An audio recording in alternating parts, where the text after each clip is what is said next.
Hi guys, you're welcome back to my YouTube channel. If you're new here, I am Samia.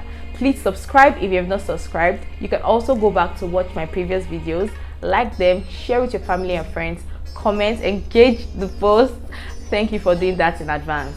In today's video, I'll be talking about how to become a flight attendant. A lot of you have been asking me, telling me, Sammy, do this video. I think that this is the right time to actually do this video. I have a lot of messages on Instagram requesting for these videos. I am sorry if I have not replied to you yet. I just feel like it is just anything for content, man. You know, I cannot be replying the same thing over and over again. So I feel like this is the best thing to do. Record a video and you guys come in here to watch it. So if you're interested in this content, you can keep on watching. You're welcome back, guys. First of all, before you go through the process of becoming a flight attendant, I feel like there's some things that should be in check, and these things are on your body. So first of all, I'll just be going straight into the point. The first thing, in case I look down once in a while, guys, I wrote it down here. So the first thing that I feel like you should check are visible scars and visible tattoos. If you have tattoos right here in your body, places that are visible in your body, your neck, your face, your legs, I am sorry, this job is not for you, because most companies that I know of will not employ a staff that has visible tattoos. Another thing is the visible scars. If you have so many visible scars, in fact some companies do not want scars at all. You should be as fresh as butter or milk. Butter and milk, are they fresh? I don't know, but it should look as silk as. You have to be free from scars as much as possible. Unnecessary piercings not allowed. If you have more than 1-2 piercings, even if you have 2 piercings, you're allowed to wear just 1 earring, which is a stud, nothing all over the place. If you have unnecessary piercings like all over your ears, I am sorry, this job is not for you, because when you're dressing as a cabin crew, your hair has to be packed, put in place, and your ear has to show. So there's no way you can actually cover so many piercings. So if you have so many piercings, I'm sorry, this job is not for you. Also, your age. How old are you? I think the age requirement is 18, because 18 is an adult. If you're 18 years old, you're an adult. So if you're below 18, I'm sorry, you have to wait for years or a year or more than a year before you can apply for this job. You have to wait till you're 18 before you can apply for this job.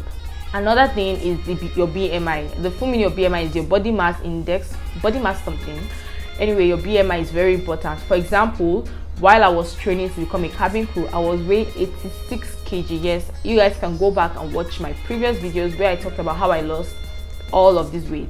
I was weighing 86 kg and right now I am weighing 72 kg. My BMI was red and it was stated I was obese. Right now I am 72 kg and I am healthy. So yes, you have to watch your weight. If you're too big, I'm sorry, this job is not for you. Also, height requirements. I'm not sure of different companies, different policies. I think the least you can be is 5'5". I'm not sure. I think 5'5" is. I think it's actually 5'6". I'm not so sure, but you have to check for the company's requirements when it comes to the height. If the company is saying 5'5", then go ahead if you're above 5'5", or you're 5'5" and above. If the company is saying 5'8", then sorry, if you're below 5'8", this job, or you cannot work with that particular company. Another thing that is important is speaking. Can you speak English? Can you speak English fluently? Because English is the universal language in Nigeria. Can you speak English? English is a very important factor in Nigeria, because our universal language is English language, and you have to be able to speak it fluently. It doesn't matter what other language you can speak. It's also an advantage when it comes to some companies, because some companies require that you can speak French, you can speak some other languages, but if you cannot, that's fine. English language is a very, very, very strong requirement, and you must be able to speak it fluently. Another factor is qualification. You do not have to have a BSc or HND. The maximum qualification you should have is your SSC, your YX certificate. But also, I realized that there's been a lot of competition in the aviation industry, and some companies are beginning to require for BSc. But trust me, home and abroad, your SSC is the maximum requirement. If a company is asking for your BSc, your BA, your HND, then that company is not for you. You can just search for other companies and apply. Now, the things that you have to do to become a flight attendant. You have to have money. Yes, money is very important. So before you can become a flight attendant, you have to go through rigorous training, and these trainings, most of the time, you have to pay for these trainings yourself. There are so many cabin crew training schools in Nigeria. We have so many in Lagos. I know of one in Zaria. I think that's NCAT. Is that NCAT? I think so.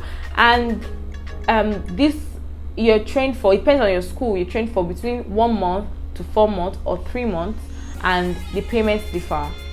Some schools you have to pay up to 400,000 naira, some schools 300,000 naira plus, some schools 200,000 naira. I don't think there's anything below 200,000 naira. So it is a lot of money to get trained to become a cabin crew. It is a rigorous training, and you have to spend a lot of money to acquire this training.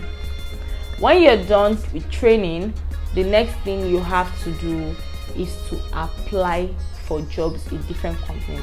Also, sometimes you might not have to actually pay for this training. Sometimes a company sees you, or you go to a company and say, oh, I want to become a cabin crew, and they see you, oh, I like this girl, I like this boy.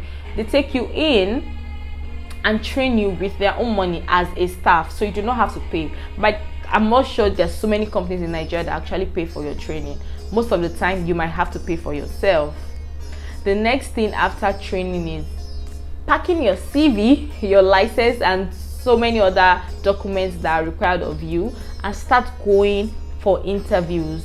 I've been getting a lot of messages telling me, what did you do to get jobs? I went for an interview. That was what I did. Also, all of the interviews I've ever gone for, I've actually passed all of it. I'm not bragging, but I've actually passed all of my interviews and gotten the jobs.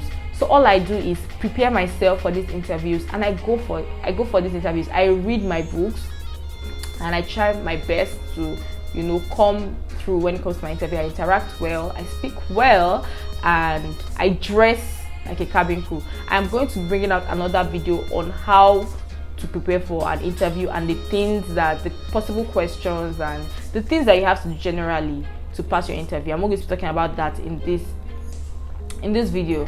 After you're done with the interview, the next thing you do is to wait, sit down, pray, and hope that they get back to you. Those are the basic things that you have to do to become a cabin crew.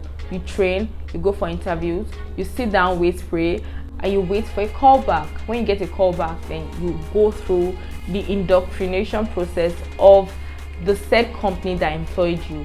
When you're done with that, the rest is history, and that is how you become a cabin crew. That is how I became a cabin crew. I went for the trainings, I passed the trainings. Also, you have to pass the training. You have to write exams, guys. You have to write exams. You have to do drills, firefighting, ditching.